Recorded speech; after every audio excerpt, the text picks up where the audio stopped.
Svečani barjak Dužijance. Barjaktar je Danijel Barjaktar. On će barjak pridati domaćinu i na taj način označiti da je Dužijanca na našem salatu.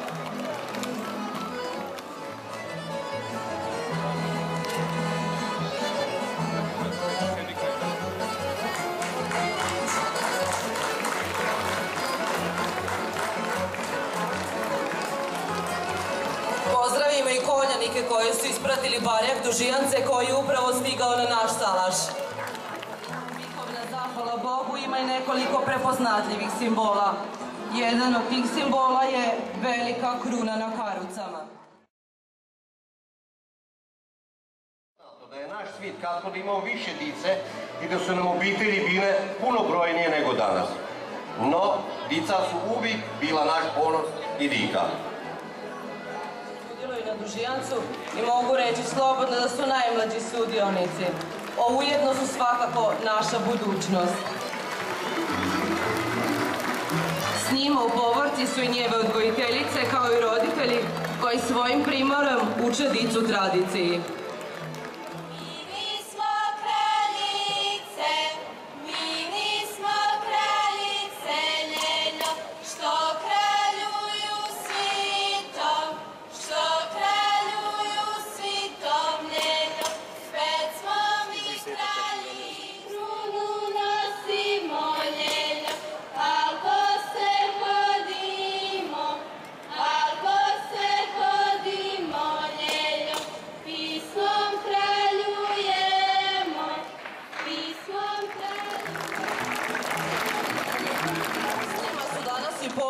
Dragi nam gosti iz Hrvatske.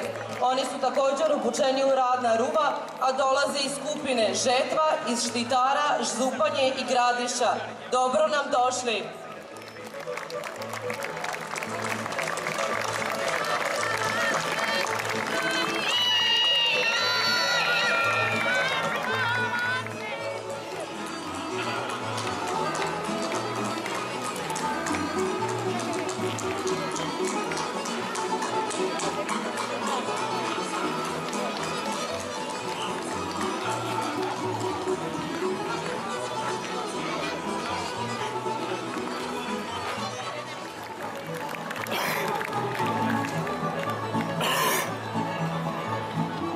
Na kraju ovog dijela radne povorke pristiže nam i mereš i kola sa žakovima žita.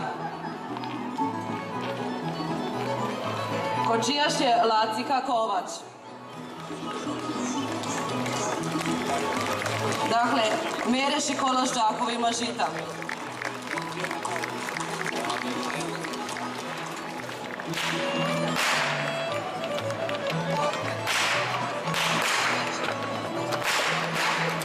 Za merišom idu ljudi s bičevima koji nam pokazuju kako se Katkod na Strniki pucalo bičom čuvajući svinje. Među njima ima jedna i žena.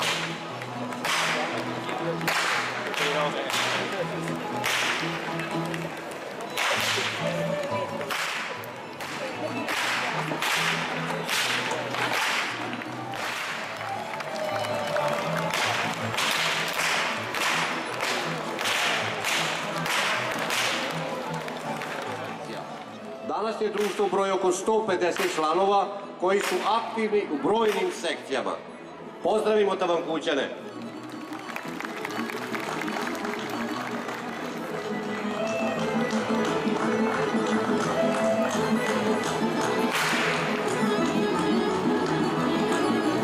Oni s ponosom ističu rad svojih slamarki. U petak je u vestibilu gradske kuće otvorena izložba radova nastalih na 28. sazivu prve kolonije naive u tehnici slame u Tavankuću. 1974. godine društvo dobilo ime Kulturno-umjetničko društvo Slavko Janković, Rokovci, Andrijaševci. Društvo neguje izvorne pisme, napive, kola, običaje svoga sela i na taj način čuva kulturnu baštinu Šokaca, starosjedalačkog hrvatskog pučanstva. Broji oko 120 članova u raznim sekcijama.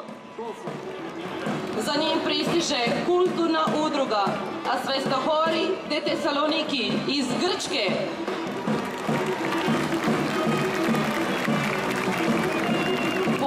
organizatora odazvali su se i gosti Grčke, kao što sam malo čas napomenula, a to je kulturna udruga koja je osnovana 1982. godine od strane mladih ciljem očuvanja tradicije i kulturne baštine njihovog kraja. S radošću oživljavaju tradiciju, običaje i navike koje su zaboravljene. Kako bi o tome uspjeli, udruga održava plesne tečajeve i broji oko 350 članova. Danas su sa nama i članovi Hrvatskog kulturno-prosvjetnog društva Đurđin iz Đurđina.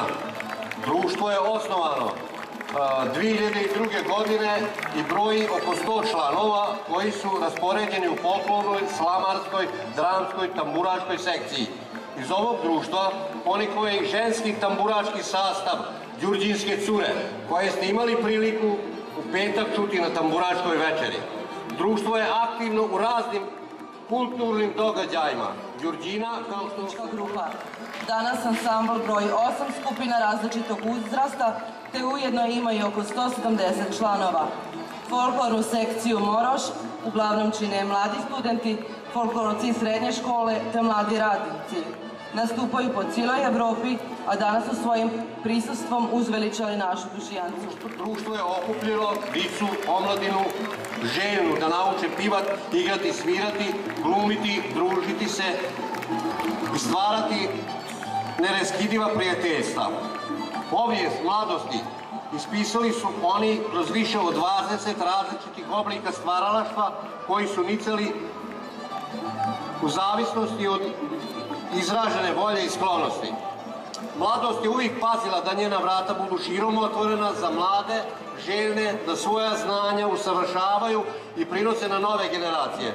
Od samog osnivanja pa sve do danas okosnica kulturno-umetničke delatnosti su tradicija naroda, stvaralaštvo pripadnika svih naroda nekadašnje države Jugoslavije. Godine na svetkovinu Srca Isusova, kada šitski katolici slave crkveni god. Društvo broji oko 110 članova s područja cijele šitske općine. Organiziraju u 3 sekcije, imaju folklornu, tamburašku i pivačku. Pri društvu je također aktivan i književni klub koji propagira. Današnji naziv društva je usvojen na sjednici Skupštine 2006. godine. Društvo broji oko 110 članova. Djeluju više sekcija koje su folklorna, dramska, etno-običajna i pivačka sekcija.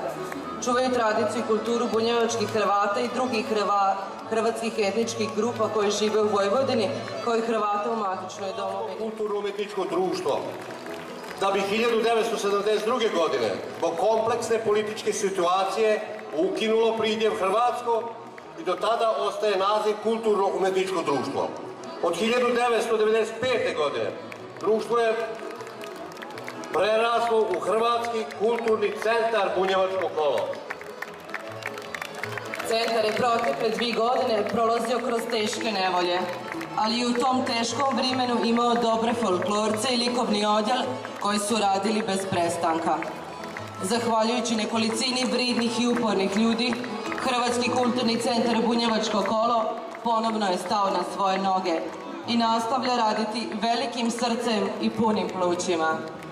Hrvatski kulturni centar želi okupiti nove sekcije, proširiti se i svojim radom razveseljavati druge. Folklorni odjeli imaju 3 skupine, najbalju, pripremni ansambl i prvi ansambl, te trenutno broje oko 100 članova. Ovaj odjel je do sada sudjelovao na brojnim manifestacijama i smotrama. Za svoj rad i doprinos očuvanju, običaju, kulture bačkih Hrvata Bunjevaca dobili su brojne nagrade i priznanja. U okviru centra odvijaju se brojne manifestacije, među kojima se svakako ističu Veliko Prelo i Dužijanca. Mladi za ove manifestacije svesrdno pomažu, kako u organizaciji, tako i u konkretnim poslovima.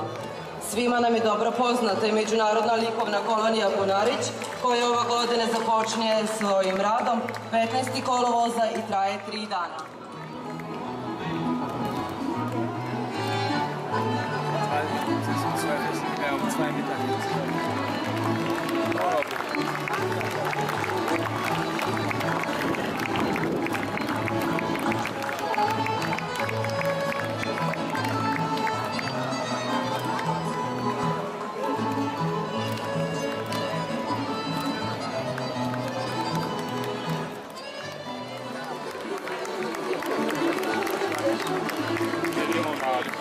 tako da pratite